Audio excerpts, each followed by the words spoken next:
Easy money, the oldest trap of the human mind. The moment we hear the whisper, you'll earn a lot without effort, our ability to think shuts down.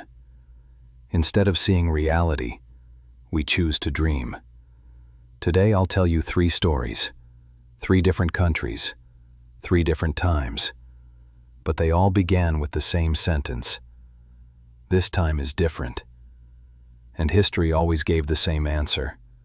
It was never different. Can an ordinary toy really carry the hopes of a nation? Post-war Japan.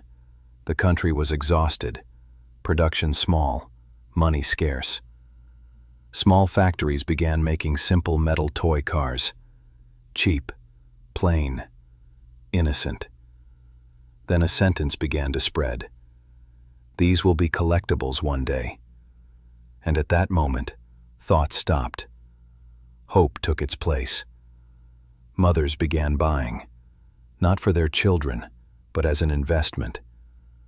Merchants filled their warehouses to the ceiling. Newspapers shouted, "A new path to fortune." But people forgot one truth. Value exists only in what is rare.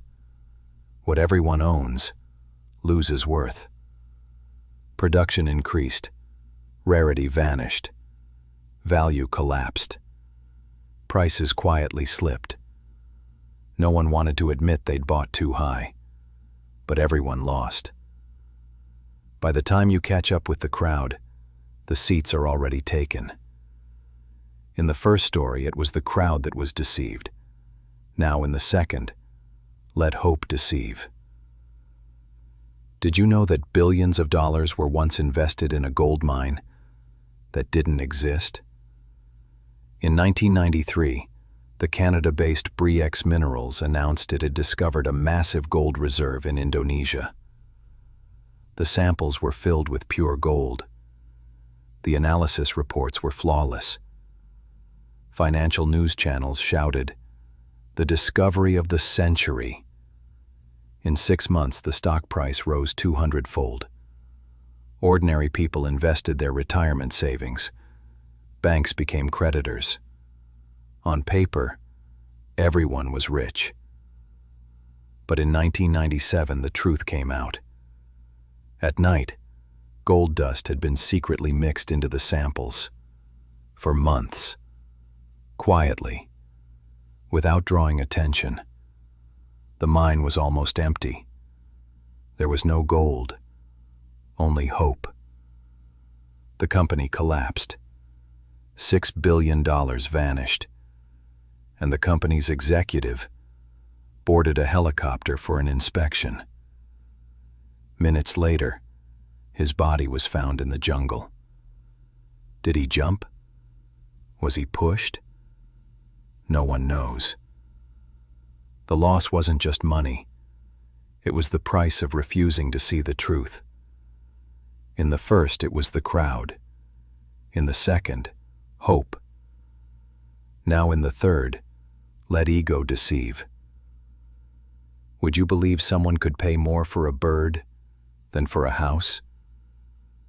In the 2000s, racing pigeons became a symbol of status. When a pigeon won a race, it was said to have champion genetics. And people thought, if the champion wins, its offspring will win too. It sounded logical. And what sounds logical is often mistaken for truth. Pigeons sold for millions of dollars. Cages became vaults. But as the market grew, the unique became common. And when uniqueness dies, so does value. Prices crashed. Pigeons remained. And people realized what they lost wasn't money, but pride. Some quietly released their pigeons into the sky. If they returned, it was fate. If not, the story had ended. Easy money is always expensive, because real value grows slowly, modestly, patiently. What looks easy shines bright. and fades faster. Why you shouldn't chase easy money.